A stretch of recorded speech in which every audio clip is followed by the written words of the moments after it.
Hello, everybody. Welcome. We are going to be doing a whole series for Little People, Big World and Welcome to Plathville. So these are both shows that are on TLC. Their new season has just started. They're on Tuesday nights, and I will be doing this video. Hopefully, change it over to a live stream so that way you all can come and interact. Tell me what you think about the episode that aired that following night, and we can all have fun doing this together. But right now, I'm going to start it off as like a video format so we can kind of get used to it and kind of go over each episode every week. So we are going to start off with Little People, Big World, since that was first in the evening, and then we'll move to Plathville after. So the new season 23 of Little People, Big World aired on Tuesday night, and the roll-offs face big changes and challenging times as a rift in the family causes some unexpected divide that sparks the beginning of a new and very different chapter to this season. So, in the season premiere, the show starts off with captions saying several weeks before production began, there were negotiations made about Zack buying the north side of the farm. Zack talked about how him and Tori met up with his dad, who also included Caryn in this, on buying the north side of the farm. This discussion led to a heated farm negotiation, which ended in a divide between the family. It did not go well from everything that was said by both parties. Zack and Tori are hanging outside, watching the kids play and talking about the kids and how they are showing their personalities more. They're talking about how Lily took her first steps July 4th and how she is talking a little bit more too. And then they went to Zack talking about the negotiations and how it didn't end well. Zack wanted to purchase the north side at around the price his mom got when she sold her portion to Matt a few years ago. He talked about the north side, how having his favorite parts of the farm, like the farmhouse, the forest, the castle, the old western area. But what happened was Matt took 15 acres off from the 30-acre plot. And yeah, the price also went up way more than Zack could afford. He said how it was Caryn that said that this wasn't going to happen that way, which Zack felt she shouldn't have been the one to say it to him, and it should have came from his father. And it just made it very, very awkward that they ended up just walking out and leaving Zack and Tori. And Zack felt like this is, his dad has been preaching about this legacy of the farm being within the family for years and years and years now. And that the negotiation was more of a business transaction for his dad than more of a, I want to see this farm continue on with my grandkids and so on and so on. Yes, it was a very tense first episode, let me tell you. So Matt went off to the north side of the farm with the pricing based on current evaluations, and he felt he should be given the value of the land. and only a slight, he said he gave him a family discount, but the way Zack put it, it was a slight discount for his son and his family. The appraisal was much more, even with the 15 acres cut, than he had paid Amy a few years ago when he bought out her share. Matt felt that they were miles apart and still didn't understand, or he thought that they didn't know all the work that it takes to run a farm. Matt felt by cutting it down to the 15 acres, it was making it more manageable for them, and that they wanted it to be at a cutthroat price and have Matt do all the work still. He felt that Zack came in to demand and not work with them. Zack felt his father was not interested in anything but the business aspect of the deal. And like I said, he wasn't quite wanting to see his grandkids and have his son closer and have it be like he had been preaching and stressing for all of these years. So finally, though, we do move on to see the newly wedded couple, Amy and Chris, enjoying a nice motorcycle ride. And they had stopped at this beautiful restaurant, and they were talking about how it's been since they've been married. Chris brings up about going to Arizona for Valentine's Day to use the wedding gift that Matt and Caryn gave them in a gift basket that included 2 tickets to Arizona to visit them whenever they felt like. Amy was more receptive to spending the holiday with her ex and girlfriend than she has in past seasons, which was a good thing in my opinion. It's in my opinion best for these. I know that they don't have kids that are at a young age that they have to worry about co-parenting, but it's good to see that they can get along and that they're both happy where they're both at, and they can enjoy that happiness even together slightly still. So I thought that was good that she's more receptive to, going and spending some time with them. Then we move back to seeing Zack and Tori, and they're actually now visiting a property in Battleground, Washington. And they were discussing the benefits of the area and the house that they had just toured. They talked about how they needed to make a decision based off their family that they built, not based on others, and decided to put an offer in on the house. And they literally got the call from their realtor and they got the house. It was very fast. It felt like it all moved very fast.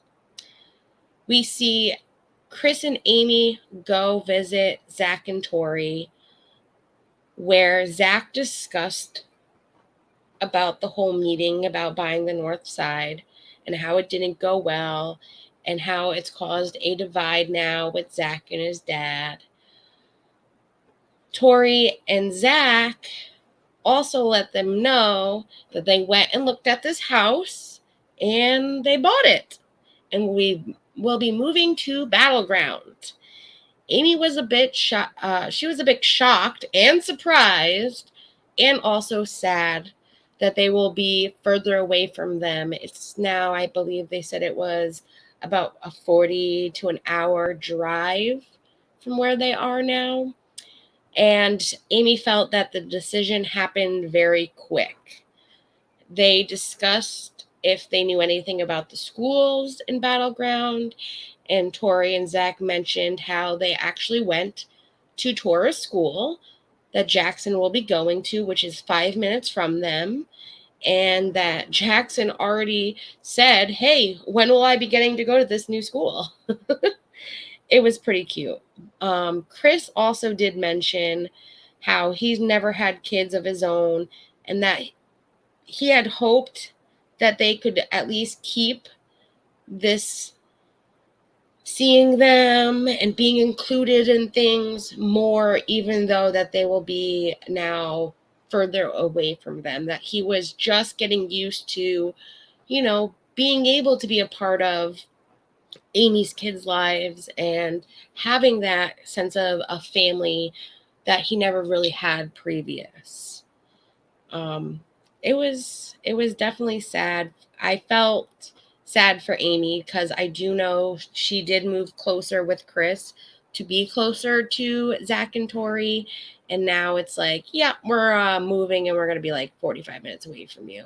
It did feel a bit sad for Amy for that. Then we see Zack and Tori head to the farm after not seeing Matt and Caryn since the discussion about buying the farm. Caryn was concerned it was going to be very awkward, so as they were pulling up, she said she wanted to run away. I will say tensions were high, and there was very little communication with the adults. The kids started to play and visit with the baby goats and now baby cows that they have. That's when Zack told Jackson to go over to Caryn and Grandpa and let them know that they would be moving to Battleground. Yes, it was very awkward, I will say. Caryn thought it was a bit messed up that they had Jackson be the one to tell them. She actually used the F-bomb. She said that was F up. And I was like, yeah, that kind of was. Matt thinks that this was also a choice that was made due to everything that had happened and didn't say much. Though Zack felt, and Zack and Tori both felt this way, that Matt was being cold and not showing any type of emotion. And that just showed them more that they made the right choice in their decision to move to Battleground. And that was the end of the first episode of season 23. There is so much more to come. I am excited to see what is going to happen. They show that Zack and Tori announce that she is pregnant with their third child, which via Instagram, she has had the baby. She had the baby on April 30th. It is another little baby boy. Oh, he is so cute. His name is Josiah Luke Roloff. So he's so adorable. And here's another photo of them together with the baby. They also show in the previews they'll be celebrating Lily's second birthday. They see Jackson going in for his leg surgery. This season also shows more of how the two couples are growing in their relationships with each other. And it's also becoming a bit less awkward with spending time together. They highlight the divide and how it doesn't seem to get any better as they go on within the season. So I can't wait to see what is to come along with all these amazing news of adding a new addition to their family.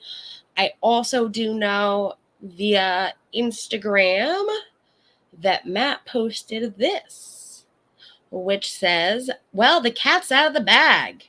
I wanted to make sure you all hear the big news directly from me. All of the Roloffs have brought me and my family, the farm has brought me and my family great joy for the past 30 years today. 15 acres of the farm out of 109 acres go up for sale, including our original family home and bright red barn. It's a tiny bit scary, but mostly exciting. It's time to move towards the next season of life. Now, also in the previews of this new season, there is one point in the preview where he takes out like this huge blueprint. And I know that Amy was there with Chris, and like he was showing Amy and Chris's blueprint of what he wanted to do with the north side of the farm. So from this post that he posted on Instagram, I'm assuming what this blueprint that he showed them isn't going to happen. But I'm still interested to see what this blueprint and his. I know Amy walked out because she was like, okay, this is too crazy. This is my cue to leave kind of thing. So from the blueprints, it was something like extravagant and crazy, and I don't think it went through as planned if he's putting up a for sale sign on those same 15 acres. So yeah, that was Little People, Big Worlds. I cannot wait to see what happens further. It was honestly, in my opinion, a great first episode. It was very intense with the drama, with the whole north side of the farm and the divide, and it only seems to get better from here, in my opinion. I can't wait to see what's to come. I hope you guys enjoyed it too. Please let me know in my comments what you guys think. Do you think that Matt was unfair with the whole negotiation of the farm, or do you think Zack went in there demanding and not really understanding all the hard work that goes into this, and that, you know, Matt made the right decision by cutting out 15 acres out of the 30 acres that was originally what they thought they were going to get? I just want to know what you guys feel. So next we have Welcome to Plathville. So this new season, this was another new season banger, in my opinion. A lot of things happened in this first episode that I can't wait to go see going forward. But we see Lydia singing in her bedroom and cleaning while we hear some background music going on downstairs. So Lydia goes downstairs to see what's happening, and she finds her mom and sisters all dancing in the living room, which she joins in with them. That's when we find out that they just opened a dance studio in town, which was something that Kim did her whole life. She was a dancer and has been wanting to do for quite a while now. And Kim has also been working on getting herself back in shape, getting herself mentally back at a good place. She's been going to the gym every day and making more decisions for herself, as well as wearing clothes that show a little bit more leg, because she said she's more comfortable in her body and she wants to show those gorgeous legs off. It was a different side of Kim for sure. We then see Olivia, Ethan, and Moriah have officially moved, and they are Tampa residents. We also find out that Nathan, who is Olivia's brother, also moved in with them too. Yay! So we find out that Moriah actually has been isolating herself some. She does, it's more at this point Ethan and Olivia telling us about what's been going on and how she hasn't been really doing much around the house, and that she's just been isolating herself in her room. She hasn't really been herself. At this point, they've been trying to get her to come out of her room and do the dishes. and she hasn't. So Ethan decides to go out to her car and disconnect the battery and also unplug the coils to her car so that she has to do the dishes before she goes out anywhere. Oh, Ethan. That's when we finally get to see Miss Beautiful Moriah, and she comes out with her guitar and she goes out to the car. It doesn't turn on, and she comes inside and she immediately knows that Ethan did something to the car, and she is very mad. Um, it it got to the point where Olivia had to go talk to Moriah, and Ethan actually went outside and fixed her car for her. We then get to see Micah. So he ended up not going to Tampa and moved to Los Angeles, where he is still modeling. He's taking acting lessons. He's meeting people. He's exploring. He had a friend of his offer him a place to stay while his friend was away so that Micah could watch his pets for him while he was gone, and that he could live there rent free and with his other friends. Um, he realized after moving off the farm, there was a lot more he needed to learn and pick up on. So finally, though, we do get to see Moriah and kind of discuss some of the things that's been happening with her. She's actually heads off to the beach where she sits down to write, sing, and play music. During this time, that is when she finally opens up about Max and how Max is not moving to Florida, how he called her one night and told her he made a mistake. But that is all she said. She talks about how she has been very upset, how she has been feeling worthless, and how she's been needing to take this time to heal herself from the pain she has been feeling. She is scared to share what happened because then it becomes real, which I do understand. I do get it. So then we get to go back to Ethan and Olivia, where they talk about how their relationship has been growing and getting better since the move. They are happy and thankful for how it's been together.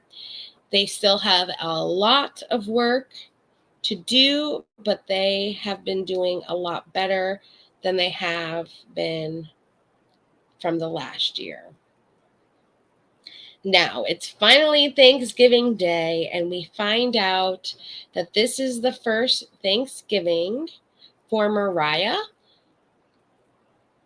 and for Olivia and Ethan to celebrate with them, because the Plath family apparently does not celebrate Thanksgiving. Olivia and her brother are the ones that are doing the most cooking. Pretty much Moriah and Ethan went to the garage to kind of escape from doing all the cooking. Ethan tells them that he has a surprise for everybody, which was that Micah was coming to visit and celebrate Thanksgiving with them. So Micah finally arrives. Moriah is so excited. She felt that this couldn't be better timing because she really needed his support right now. Micah does ask about Max, and she explains that he won't be moving in and that they aren't together right now. And that's when she starts to cry, and Micah is just a bit shocked that this happened. But it was good that they got to see each other and all be together after being apart for so long. And this is another little photo with them together. At the end of the episode, we finally get to see the new dance studio. And Kim shares that she wanted this so she could take some adult ballet classes, and there wasn't really a place where they could do that, and how she also wanted a place where the community could come, move, and enjoy. Barry and Isaac come by to bring furniture needed to finish up the place. Kim also shares a few months ago how she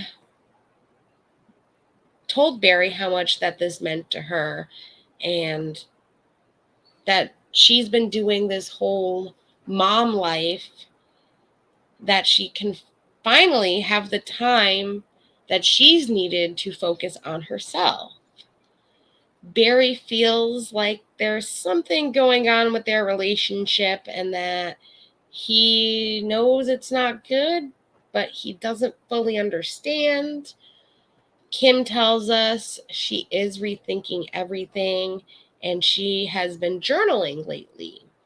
She shared a piece from her journal with us, and it pretty much stated that she is hurting.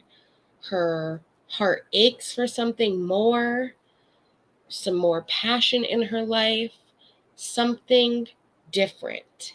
She feels dead and lonely inside, and that even if she writes this, she still wants to cry, but the tears can't come out.